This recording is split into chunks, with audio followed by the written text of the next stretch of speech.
സംസ്ഥാനത്ത് ഇന്നും നാളെയും ശക്തമായ മഴ തുടരുമെന്നാണ് കാലാവസ്ഥാ മുന്നറിയിപ്പ്. വടക്കൻ കേരളത്തിൽ മഴ കനക്കാൻ സാധ്യതയുണ്ട്. ഇന്ന് 10 ജില്ലകളിലാണ് മഴ മുന്നറിയിപ്പ് നൽകിയിരിക്കുന്നത്. കണ്ണൂർ, കാസർഗോഡ് ജില്ലകളിൽ ഓറഞ്ച് അലർട്ട് പ്രഖ്യാപിച്ചു. ആലപ്പുഴ, എറണാകുളം, ഇടുക്കി, തൃശൂർ, പാലക്കാട്, മലപ്പുറം, കോഴിക്കോട്, വയനാട് ജില്ലകളിൽ യെല്ലോ മുന്നറിയിപ്പ്. മലയോര മേഖലയിലും തീരമേഖലയിലും ജാഗ്രത തുടരണം. വിവരങ്ങളുമായി തിരുവനന്തപുരത്ത് നിന്ന് മേഘ്ന മുരളി, കോഴിക്കോട് നിന്ന് മിഥില ബാലൻ, കൊച്ചിയിൽ നിന്ന് നിതിൻ അംബുജൻ, കാസർഗോഡ് നിന്ന് അരുൺ പാറക്കൽ എന്നിവർ ചേരുകയാണ്. ആദ്യം തിരുവനന്തപുരത്ത് നിന്ന് മേഘനയിലേക്ക് പോവുകയാണ്. മേഘന, വെരി ഗുഡ് മോർണിംഗ്. അപ്പോൾ പലയിടങ്ങളിലും പലതരത്തിലുള്ള മുന്നറിയിപ്പുകളാണ്. തീരമേഖലയ്ക്ക് പ്രത്യേക മുന്നറിയിപ്പുണ്ട്. ഒപ്പം തന്നെ ഉയർന്ന തിരമാല വരും, അതുപോലെ തന്നെ ശക്തമായ കാറ്റുണ്ടാകും. എന്തൊക്കെ തരത്തിലുള്ള ജാഗ്രതാ നിർദ്ദേശമാണ് സംസ്ഥാനത്ത് പൊതുവായി നൽകിയിരിക്കുന്നത്? ഒപ്പം തെക്കൻ കേരളത്തിലെ അവസ്ഥ എന്താണ്?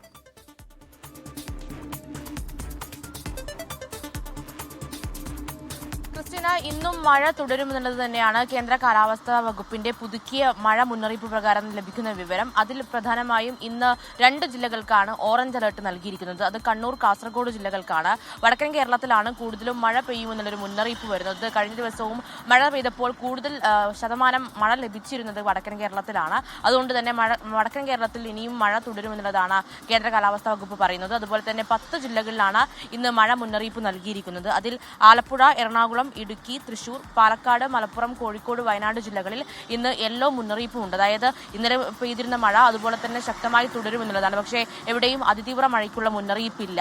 എന്നാലും അതിതീവ്ര ജാഗ്രത പാലിക്കണമെന്നുള്ളതാണ് കേന്ദ്ര കാലാവസ്ഥാ വകുപ്പ് അറിയിക്കുന്നത്. അതുപോലെ തന്നെ നാളെ മുതൽ മഴയുടെ ശക്തി കുറയുമെന്നും ഒരു അറിയിപ്പുണ്ട്. അതായത് നാളെ മുതൽ ഒരു ജില്ലകളിലും ഓറഞ്ച് അലേർട്ടോ അല്ലെങ്കിൽ അതിതീവ്ര മുന്നറിയിപ്പോ ഇല്ല. അതുകൊണ്ട് തന്നെ നാളെ മുതൽ മഴ കുറയുമെന്നുള്ളൊരു മുന്നറിയിപ്പ് കൂടി കേന്ദ്ര കാലാവസ്ഥാ വകുപ്പ് നൽകുന്നുണ്ട്. ഏതായാലും കൂടുതലും ശ്രദ്ധ പാലിക്കേണ്ടത് വടക്കൻ കേരളമാണത്. വടക്കൻ ജില്ലകളിലാണ്. ഇന്ന് കണ്ണൂർ, കാസർഗോഡ് ജില്ലകളിൽ അതിതീവ്ര മഴ പെയ്യും. അതുപോലെ തന്നെ വടക്കൻ ജില്ലകളിൽ മഴയുടെ തോത് കൂടാനുള്ള സാധ്യതയുണ്ട് എന്നുള്ളതാണ് അറിയിക്കുന്നത്. അതുപോലെ തന്നെ അതിൽ ഈ തീരദേശ മേഖലകൾ അതുപോലെ തന്നെ മലയോര പ്രദേശങ്ങളിലും കൂടുതൽ ശ്രദ്ധ കേന്ദ്രീകരിക്കേണ്ടതുണ്ട്. ഈ തീരദേശ മേഖലകളിൽ തിരുവനന്തപുരത്തെ സംബന്ധിച്ചിടത്തോളം വെട്ടുകാടും, ശംഖുവും, കൊച്ചുതോപ്പും അടക്കമുള്ള മേഖലകളിൽ കടലാക്രമണം രൂക്ഷമാണ്. അങ്ങനെ ഉയർന്ന തിരമാലയ്ക്കും കള്ളക്കടൽ പ്രതിഭാസത്തിനും സാധ്യതയുണ്ട്.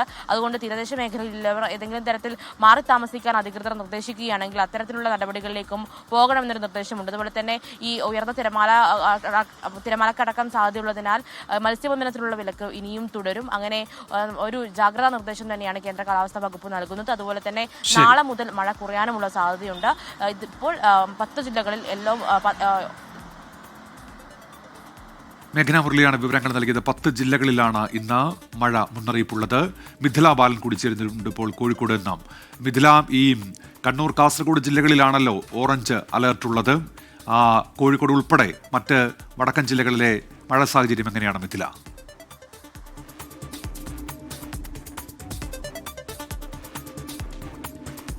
ഉമേഷ്, കോഴിക്കോട് നിന്ന് മഞ്ഞ അലേർട്ടാണ്, യെല്ലോ അലേർട്ടാണ്. അതിതീവ്ര മഴയ്ക്കുള്ള മുന്നറിയിപ്പില്ല. പക്ഷേ ഇന്നലെ രാത്രി മുതൽ തന്നെ അതിശക്തമായ മഴയുണ്ട്. ഇപ്പോൾ നഗരത്തിൽ, ഞാനിപ്പോൾ നിൽക്കുന്നത് കോഴിക്കോട് നഗരത്തിലാണ്.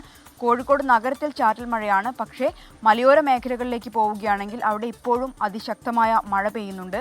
മറ്റൊന്ന് താമരശ്ശേരി ചുരത്തിലാണ്. താമരശ്ശേരി ചുരത്തിൽ അപകടാവസ്ഥയിലായ, ശക്തമായ കാറ്റിലും മഴയിലും അപകടാവസ്ഥയിലായ മരങ്ങളുണ്ട്. ആ മരങ്ങൾ ഇന്ന് രാവിലെ മുറിച്ചു മാറ്റും. 9 മണി മുതൽ 12 മണി വരെ. അതുകൊണ്ട് വാഹനങ്ങൾക്ക് ചെറിയ രീതിയിൽ നിയന്ത്രണമുണ്ട്. അത് യാത്രക്കാർ, അതുവഴി പോകുന്ന യാത്രക്കാർ കുറ്റ്യാടി ചുരമോ അല്ലെങ്കിൽ കാണി ചുരമോ അത്തരമുള്ള ചുരങ്ങളെല്ലാം തന്നെ ഉപയോഗിക്കണം എന്ന ഒരു നിർദ്ദേശം താമരശ്ശേരി പോലീസിൻ്റെ ഭാഗത്തുനിന്നും ഉണ്ടായിട്ടുണ്ട്. മറ്റൊന്ന് തീരദേശ മേഖലയാണ്. തീരദേശ മേഖലകളിൽ ഇന്നലെ നമ്മൾ കണ്ടതാണ്, കടലാക്രമണം രൂക്ഷമാണ് അത്താണി ഉൾപ്പെടെയുള്ള ഭാഗങ്ങളിൽ. അതുകൊണ്ട് തന്നെ തീരദേശ മേഖലകളിലുള്ളവർക്ക് ജാഗ്രതാ നിർദ്ദേശം നൽകിയിട്ടുണ്ട്. അതിശക്തമായ മഴ തുടരുന്നത് കൊണ്ട് തന്നെ പുഴകളിൽ ജലനിരപ്പ് ഉയരുന്നുണ്ട്. ഇരുവഴിഞ്ഞിപ്പുഴ, ചെറുപുഴ ഉൾപ്പെടെ, കോരപ്പുഴ ഉൾപ്പെടെ ഉള്ള സ്ഥലങ്ങളിൽ പുഴയോരങ്ങളിൽ താമസിക്കുന്ന ആളുകൾക്ക് ജാഗ്രതാ നിർദ്ദേശം നൽകിയിട്ടുണ്ട്. മറ്റൊന്ന്, 2 ദിവസം മുൻപ് ചെറുപുഴയിൽ കാണാതായ വയോധികനെ, മാധവൻ നായരെ ഇതുവരെ കണ്ടെത്താൻ കഴിഞ്ഞിട്ടില്ല. പ്രതികൂല കാലാവസ്ഥ, ഇന്നലെ രാത്രി വരെ തിരച്ചിൽ നടത്തി. ചെറുപുഴയിൽ ശക്തമായ ഒഴുക്കുണ്ട്. വെള്ളത്തിൻ്റെ അളവും കൂടിക്കൂടി വരുന്നു. ഈ ഒരു സാഹചര്യത്തിലാണ് ഇന്നലെ രാത്രി തിരച്ചിൽ നിർത്തിയത്. ഇന്ന് രാവിലെ അല്പസമയത്തിനകം ആ ഒരു തിരച്ചിലും പുനരാരംഭിക്കും. മുക്കം, ഒപ്പം തന്നെ വെള്ളിമാടുകുന്ന് ഫയർഫോഴ്സും സ്കൂബ ടീമും ചേർന്നായിരിക്കും ഈ ഒരു പരിശോധന നടത്തുക. പിന്നെ മറ്റൊന്ന്, കോഴിക്കോട് ജില്ലയെ സംബന്ധിച്ച് പറയുകയാണെങ്കിൽ കഴിഞ്ഞ ദിവസങ്ങളെല്ലാം നമ്മൾ പറഞ്ഞതാണ്, അതീവ ജാഗ്രതാ നിർദ്ദേശം നൽകിയിട്ടുള്ളത് മുൻ വർഷങ്ങളിൽ ഇത്തരത്തിൽ ഉരുൾപൊട്ടലുണ്ടായ, മണ്ണിടിച്ചിലുണ്ടായ പ്രദേശങ്ങൾ കേന്ദ്രീകരിച്ച് തന്നെയാണ്. അതിൽ ഏറ്റവും പ്രധാനം വിലങ്ങാട് തന്നെയാണ്. കഴിഞ്ഞ ദിവസം കണ്ടതാണ്, വിലങ്ങാട് പുഴയിലും വലിയ രീതിയിലുള്ള മലവെള്ളപ്പാച്ചിലുണ്ടായത്. വനത്തിൽ ഇപ്പോഴും അതിശക്തമായ മഴ തുടരുകയാണ്. അതുകൊണ്ട് തന്നെ അപകട സാധ്യത ഇപ്പോഴും അവിടെ നിലനിൽക്കുന്നുണ്ട്. അവിടുത്തെ ജനങ്ങൾക്കും അതീവ ജാഗ്രതാ നിർദ്ദേശം നൽകിയിട്ടുണ്ട്. കുറ്റ്യാടി കാവിലുംപാറ ഭാഗങ്ങളിൽ തൊട്ടിൽപ്പാലം പുഴയിലും കഴിഞ്ഞ ദിവസം മലവെള്ളപ്പാച്ചിലുണ്ടായിട്ടുണ്ട്. അതുകൊണ്ട് തന്നെ ആ പ്രദേശങ്ങളിലുള്ള ആളുകൾ പ്രത്യേകിച്ച് ശ്രദ്ധ കേന്ദ്രീകരിക്കേണ്ടത് മലയോര മേഖലയിൽ തന്നെയാണ്. നഗരത്തെ അപേക്ഷിച്ച് ഇപ്പോൾ നോക്കുകയാണെങ്കിൽ മലയോര മേഖലകളിൽ അതിശക്തമായ മഴ ഇപ്പോഴും തുടരുകയാണ്. ഉന്മേഷ്, ക്രിസ്റ്റീന. ശരി, മിഥില ബാലനാണ് കോഴിക്കോട് നിന്ന് വിശദാംശങ്ങൾ നൽകിയത്. ഇനി അരുൺ പാറക്കൽ കൂടി ചേരുകയാണ് കാസർഗോഡ് നിന്ന്. Arun, good morning. മലയോര മേഖലകൾ ഏറെയുള്ള ഒരു ജില്ലയാണ്. ഇന്ന് ഓറഞ്ച് അലേർട്ടാണ്, അവിടെ അവധി പ്രഖ്യാപിച്ചിട്ടുണ്ട്. വിശദാംശങ്ങൾ.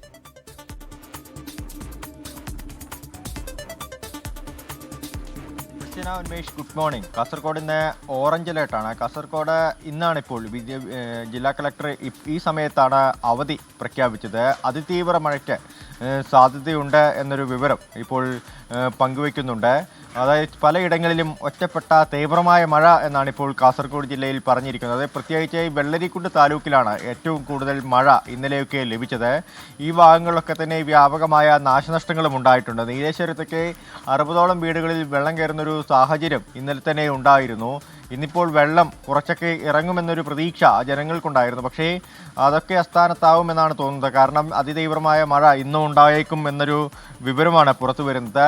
ജില്ലയിൽ ഇപ്പോൾ 5 ക്യാമ്പുകളാണ് തുടങ്ങിയിരിക്കുന്നത്. ഈ 5 ക്യാമ്പുകളിലായി 96 പേരെ മാറ്റിപ്പാർപ്പിച്ചിട്ടുണ്ട്. പലയിടങ്ങളിലും മണ്ണിടിച്ചിൽ ഭീഷണി ഇപ്പോഴും നിലനിൽക്കുകയാണ്. ഈ പുഴകളിലെയൊക്കെ ജലനിരപ്പ് ഉയർന്നുകൊണ്ടേയിരിക്കുകയാണ്. പ്രത്യേകിച്ച് ഉപ്പളപ്പുഴ, പുത്തികെ എന്നീ പുഴകളിലൊക്കെ ജലനിരപ്പ് ഉയർന്നുകൊണ്ടിരിക്കുകയാണ്. മഞ്ചേശ്വരം ഭാഗങ്ങളിലെ താഴ്ന്ന പ്രദേശങ്ങളിൽ വെള്ളം കയറുന്നു എന്നൊരു വിവരം നാട്ടുകാർ പങ്കുവെക്കുന്നുണ്ട്. മണ്ണിടിച്ചിൽ സാധ്യത നിലനിൽക്കുന്നത് പ്രത്യേകിച്ച് ഈ ദേശീയപാത കടന്നു പോകുന്ന പ്രദേശങ്ങളിലാണ്. ബേബിഞ്ചയിൽ ഇപ്പോഴും മണ്ണിടിച്ചിൽ സാധ്യത നിലനിൽക്കുന്നുവെന്ന് പറയുന്നുണ്ട്. എന്തായാലും അപകട ഭീഷണിയാണ്. അവിടെ ഗതാഗത നിയന്ത്രണം ഏർപ്പെടുത്തിയിട്ടുണ്ട്. വെള്ളരിക്കുണ്ട് താലൂക്കിലെ പല ഭാഗങ്ങളിലും മണ്ണിടിച്ചിൽ സാധ്യതയുണ്ട്. ഇന്നലെ വൈകുന്നേരത്തോടുകൂടി കോട്ടമലയിലൊക്കെ മണ്ണിടിയുന്നൊരു സാഹചര്യം ഉണ്ടായിരുന്നു. അവിടെയുള്ള 10 കുടുംബങ്ങളെ മാറ്റിപ്പാർപ്പിക്കണമെന്നൊരു സംശയം തഹസിൽദാർ പങ്കുവച്ചിരുന്നു. അത്തരത്തിൽ മണ്ണിടിച്ചിൽ സാധ്യതയുള്ള സ്ഥലങ്ങളിലെ ആളുകളെ മാറ്റിപ്പാർപ്പിക്കാനുള്ള സജ്ജീകരണങ്ങൾ ജില്ലാ ഭരണകൂടം ഏർപ്പെടുത്തിയിട്ടുണ്ട്. ഇനി എന്തെങ്കിലും ഒരു അനിഷ്ട സംഭവം ഉണ്ടാവുകയാണെങ്കിൽ അവരെ മാറ്റിപ്പാർപ്പിച്ചാൽ മാത്രം മതിയെന്നാണ് അറിയിച്ചിരിക്കുന്നത്. നീലേശ്വരത്ത് വെള്ളം കയറാൻ സാധ്യതയുള്ള പ്രദേശങ്ങളിലും ക്യാമ്പുകളൊക്കെ തയ്യാറായിട്ടുണ്ട്. ഏതെങ്കിലും അടിയന്തര സാഹചര്യം ഉണ്ടെങ്കിൽ ആ ആളുകളെ അങ്ങോട്ടേക്ക് മാറ്റുമെന്നും അറിയിച്ചിട്ടുണ്ട്.